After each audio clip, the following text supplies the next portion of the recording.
नमस्कार दोस्तों, मैं अजीज जानी आपका स्वागत करता हूं आपके अपने YouTube channel target with Balram Swami के अंदर।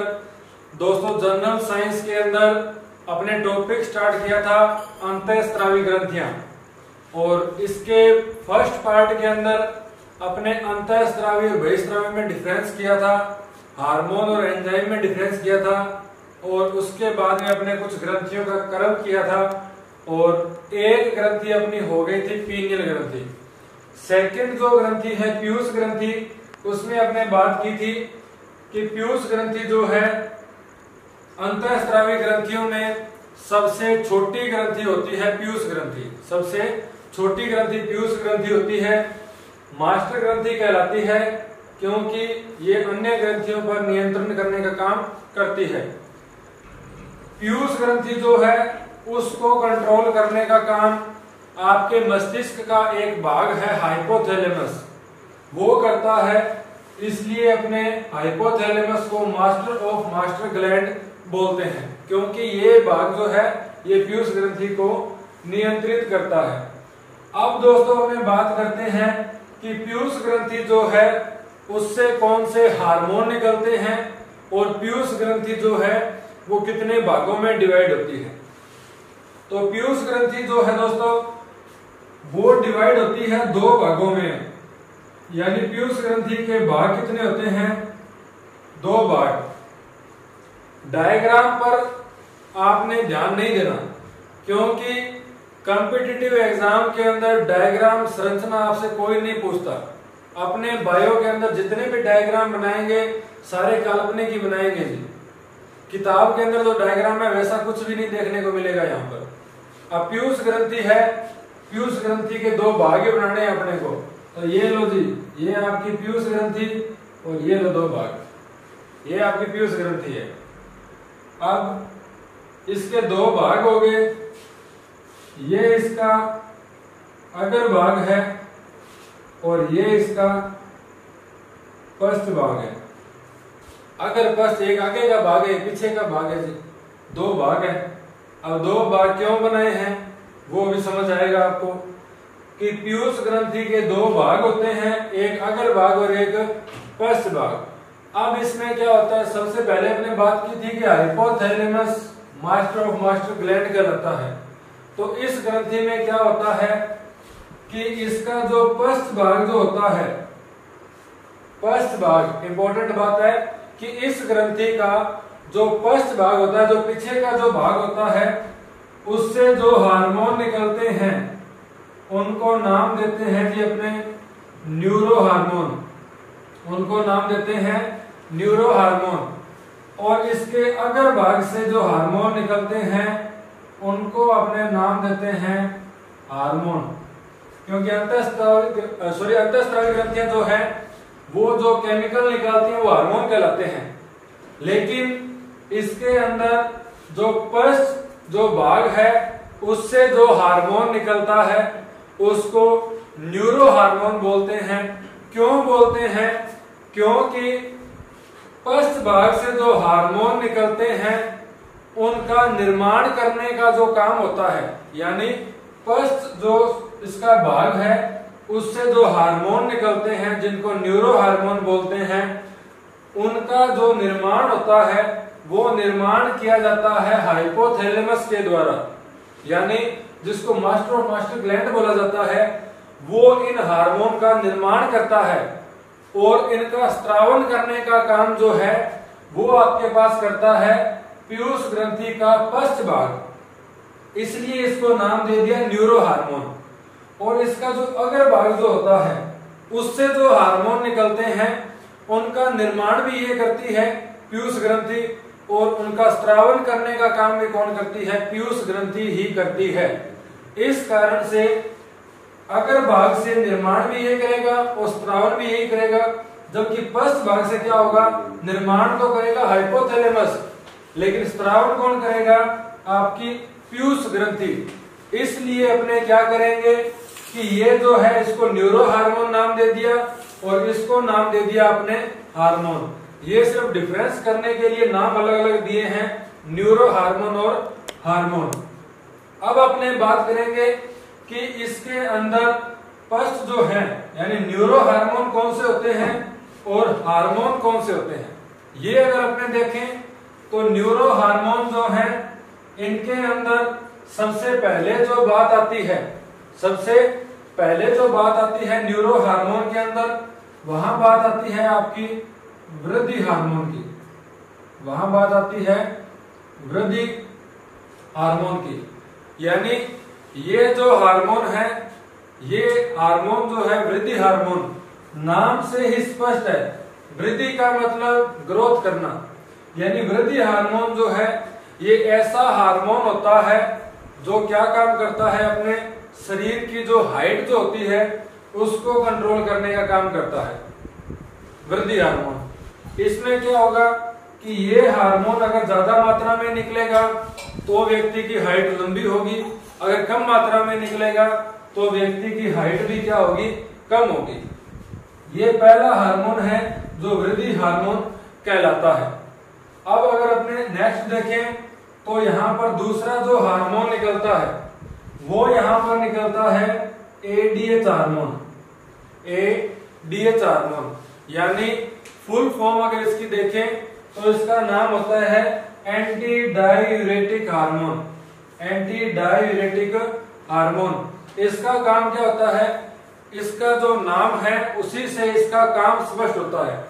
एंटी का मतलब होता है अपोजिट, डाययूरेटिक का यहां मतलब है कि अगर एडीएच हार्मोन यानी एंटी डाययूरेटिक हार्मोन अगर ज्यादा मात्रा में निकलेगा तो शरीर से मूत्र की मात्रा कम निकलेगी। यानी डाययूरेटिक का मतलब है डाययूरेटिक पदार्थ। अगर अपने देखें तो डाययूरेटिक पदार्थ क्या होते हैं, डाययूरेटिक पदार्थ वो होते हैं जिनसे क्या हो, ऐसे पदार्थ जो यूरेटिक यानी यूरिया उत्सर्जित पदार्थ, मूत्र की मात्रा, ऐसे पदार्थ जो ज्यादा सेवन करने से अपने मूत्र की मात्रा भी क्या होती है, शरीर से ज्यादा मात्रा में निकलती है। जैसे अपने पास चाय, जैसे कॉफी, जैसे अल्कोहल, ये जो पदार्थ होते हैं ये ऐसे पदार्थ होते हैं जो डाययूरेटिक पदार्थ कहलाते हैं। चाय का, कॉफी का या अल्कोहल का ज्यादा सेवन करने से मूत्र की मात्रा भी क्या होती है, ज्यादा निकलती है। लेकिन एडीएच यानी एंटी का मतलब अपोजिट, कि डाययूरेटिक के अपोजिट काम करता है ये एडीएच हार्मोन। यानी अगर एडीएच हार्मोन की मात्रा ज्यादा निकलेगी तो मूत्र की मात्रा क्या होगी, कम। अगर एडीएच की मात्रा कम होगी तो मूत्र की मात्रा क्या होगी, ज्यादा होगी। अपोजिट काम करेगा इस ए के कारण, एंटी के कारण उल्टा काम करता है। अब अगर अपने बात करें यहां अगर भाग से निकलने वाले हार्मोन, तो यहां जो पहला हार्मोन जो निकलता है, पहला हार्मोन जो निकलता है उसको अपने यहां नाम देते हैं ऑक्सीटोसिन हार्मोन। उसको अपने नाम देते हैं ऑक्सीटोसिन हार्मोन। ऑक्सीटोसिन हार्मोन जो होता है इसका काम क्या होता है कि ऑक्सीटोसिन हार्मोन जो है ये क्या काम करता है कि गर्भावस्था के टाइम में जब किसी फीमेल के अंदर गर्भावस्था का जो पीरियड होता है उसके अंदर जो प्रसव पीड़ा उत्पन्न जो होती है वो उत्पन्न करने का काम करता है यही आपका ऑक्सीटोसिन हार्मोन। यानी फीमेल का जो यूट्रस होता है, जो गर्भाशय होता है, उसकी जो दीवारें होती हैं उनके ऊपर दबाव उत्पन्न करता है जिससे प्रसव पीड़ा उत्पन्न होती है और हार्मोन का नाम होता है ऑक्सीटोसिन हार्मोन। इसके साथ साथ दूसरा काम जो करता है ऑक्सीटोसिन हार्मोन वो आपके करता है कि अपने जो स्तन ग्रंथियां जो होती हैं उनसे दूध के निष्कासन को, क्योंकि जब माता किसी बच्चे को जन्म देती है तो उसके बाद में उसकी फीडिंग के लिए दूध आवश्यक है, तो स्तन ग्रंथियां जो होती है उनमें से दूध के निष्कासन को प्रेरित करता है आपका ऑक्सीटोसिन हार्मोन। तो इस प्रकार से ये हार्मोन है जो पीयूष ग्रंथि से निकलते हैं। न्यूरो और हार्मोन नाम क्यों दे दिया, क्योंकि न्यूरो हार्मोन हाइपोथैलेमस बनाता है और निकालती कौन है, पीयूष ग्रंथि, जबकि हार्मोन जो है वो बनाती भी पीयूष ग्रंथि है और निकालती भी पीयूष ग्रंथि है। इसलिए दो पार्ट कर दिए अपने से। अब अगर अपने नेक्स्ट देखें तो पीयूष ग्रंथि के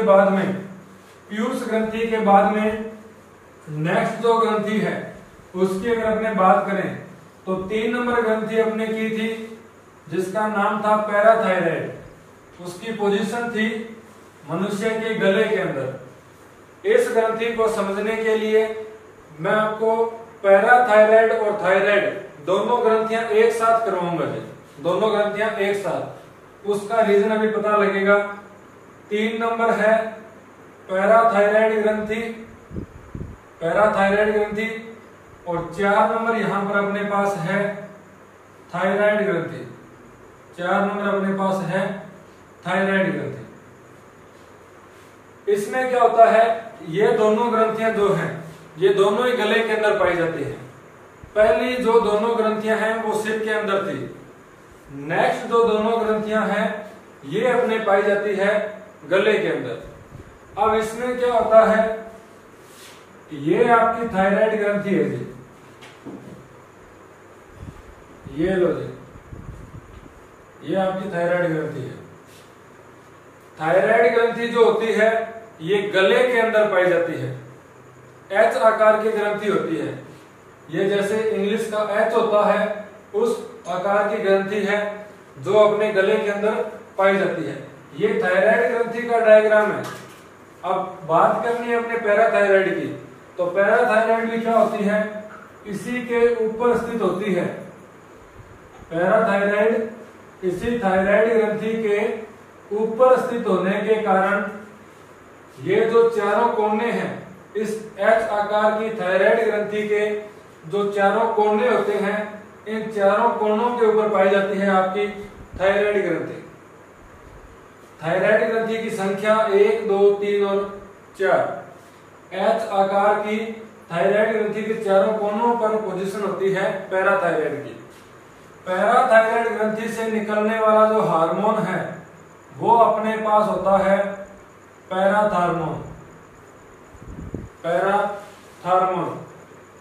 अब पैराथार्मोन काम क्या करता है जी, पैराथार्मोन जो हार्मोन होता है ये काम करता है अपने शरीर के अंदर कैल्शियम जो होती है उसके अवशोषण को कंट्रोल करता है।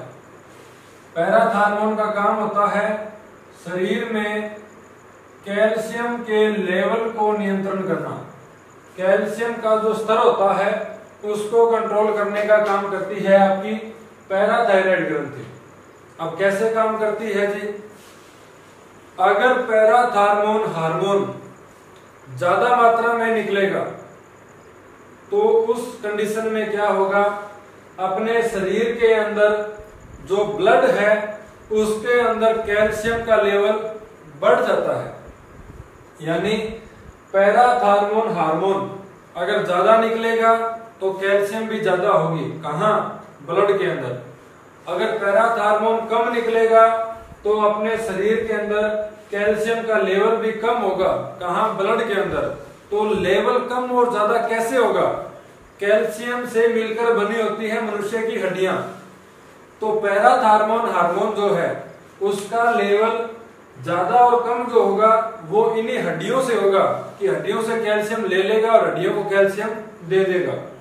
अब पैराथार्मोन जो है ये हार्मोन जो है ज्यादा मात्रा में निकलने पर कैल्शियम का लेवल बढ़ा देता है अपने ब्लड के अंदर। कैल्शियम का लेवल बढ़ाने पर ये हड्डियों से कैल्शियम बाहर निकालेगा, हड्डियों से कैल्शियम बाहर निकालेगा। तो उस कंडीशन के अंदर यहाँ एक रोग होता है जो कहलाता है ओस्टियोपोरोसिस। वो रोग क्या कहलाता है, ओस्टियोपोरोसिस रोग कहलाता है। इस ओस्टियोपोरोसिस रोग में क्या होता है कि मनुष्य की जो हड्डियां होती है वो कोमल और भंगुर हो जाती हैं, मतलब उनमें क्रैकिंग क्या होती है, जल्दी आने लगती है, हड्डियां कमजोर हो जाती है। वो कब होता है, पैराथार्मोन की अधिकता होने पर। ओस्टियोपोरोसिस, ओस्टियो यानी अस्थियां, पोरोसिस यानी छिद्र।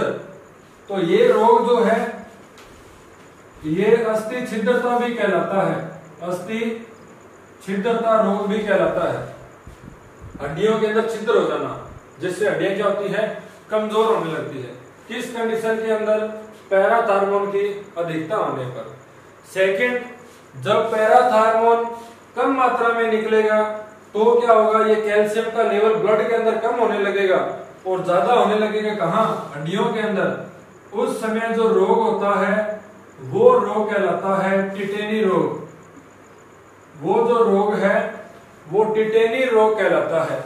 टिटेनी रोग में क्या होता है कि हड्डियां जो है उनमें कैल्शियम का लेवल बढ़ जाता है और ब्लड में लेवल क्या होता है, कम होने लगता है, जिससे हड्डियों के अंदर कैल्शियम ज्यादा होने के कारण हड्डियां जो हैं उनमें ऐंठने आने लगती है, यानी उनका बैंड होना जो है वो थोड़ा कठिन होने लगता है। इस कारण वो रोग कहलाता है टिटेनी रोग। तो ये अपने पास है पैराथार्मोन से रिलेटेड। नेक्स्ट अगर अपने बात करें थायराइड की, तो यहां सभी को पता है निकलने वाला हार्मोन कौन सा जी, थायरोक्सिन हार्मोन। कौन सा hormone, thyroxine hormone. Thyroxine hormone. अब थायरोक्सिन हार्मोन से क्या होता है, थायरोक्सिन हार्मोन इंपॉर्टेंट, ये अपनी शारीरिक और मानसिक जो वृद्धि होती है उस शारीरिक और मानसिक वृद्धि को नियंत्रण करने वाला हार्मोन है जी। अगर किसी मनुष्य में थायरोक्सिन हार्मोन की कमी है तो उसके शरीर का विकास भी कम होगा और उसका मानसिक विकास जो है वो भी कम होगा। तो थायरोक्सिन हार्मोन शारीरिक और मानसिक विकास को नियंत्रित करता है। इसके अलावा थायरोक्सिन हार्मोन जो होता है इसके अंदर यहां एक मुख्य तत्व कौन सा, आयोडीन, यानी मुख्य तत्व आयोडीन होता है। यदि अपने भोजन के अंदर आयोडीन की कमी है तो थायराइड ग्रंथि के अंदर सूजन आ जाती है, यानी इसका आकार क्या होता है, बढ़ जाता है, जिसको क्या बोलते हैं, गलगन रोग। गलगन रोग यानी आयोडीन की कमी होने पर थायराइड ग्रंथि के अंदर सूजन आना गलगन रोग कहलाता है, जिससे गला क्या होता है, फूल जाता है। ये है अपने पास थायरोक्सिन हार्मोन। अगर अपने बात करें मेंढक का जो लार्वा होता है, मेंढक सभी को पता होगा कि मेंढक जो है वो अपना लार्वा जो है वो पानी के अंदर छोड़ देता है और उस लार्वा से ही एक नया जीव उत्पन्न होता है। तो मेंढक का जो लार्वा होता है उस लार्वा से एक परिपक्व जीव बनाने के अंदर यही थायरोक्सिन हार्मोन होता है जी, जो उसके अंदर हेल्प करता है उसकी लार्वा से एक नया जीव उत्पन्न करने में। तो मनुष्य के अंदर ये शारीरिक और मानसिक वृद्धि जो है उसको नियंत्रण करता है। यानी अगर सिंपल भाषा में समझे तो अपने शरीर को रफ्तार देने वाला अपने हार्मोन इसको बोल सकते हैं। शरीर को रफ्तार देने वाला हार्मोन इसको बोल सकते हैं। तो ये है अपने पास पैराथायराइड और थायराइड हार्मोन। दोनों इकट्ठी कराने का रीजन ये है कि दोनों ग्रंथियां एक दूसरे के पास पास पाई जाती है, दोनों ही गले के अंदर होती है। थायराइड ग्रंथि एच आकार की और पैराथायराइड ग्रंथि चारों कोनों के ऊपर पाई जाती है, यानी संख्या में कितनी होती है, 4 होती हैं। तो ये अपने पास 4 नंबर तक अंतःस्रावी ग्रंथियां, टोटल अंतःस्रावी ग्रंथियां जो है अपने पास 8 टाइप अपने किए थे, यानी 8 टाइप की अंतःस्रावी ग्रंथियां होती हैं, जिनमें 8वां नंबर वृषण और अंडाशय जो है वो मेल और फीमेल के अंदर अलग अलग अपने किया था डिवाइड।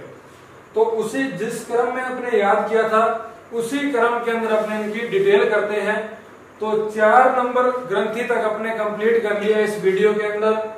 नेक्स्ट जो ग्रंथियां हैं उनकी डिटेल अपने करेंगे नेक्स्ट वीडियो के अंदर। तो इस प्रकार से दोस्तों उम्मीद है कि आपको ये वीडियो जरूर पसंद आई होगी। अगर आपको वीडियो पसंद आए तो इसको लाइक जरूर करें और इसको शेयर जरूर करें अपने दोस्तों के साथ, और चैनल को सब्सक्राइब जरूर करें और बेल का आइकन दबा दें। और दोस्तों एक कमेंट बॉक्स जो है उसमें कंजूसी न बरतें जी, कमेंट जरूर कर दें कि वीडियो अच्छी लगी या जो कमी है वो कमी भी बता दें जी, जिससे नेक्स्ट वीडियो के अंदर उस कमी को सुधारा जा सके। ठीक है दोस्तों, धन्यवाद। जय हिंद, जय भारत।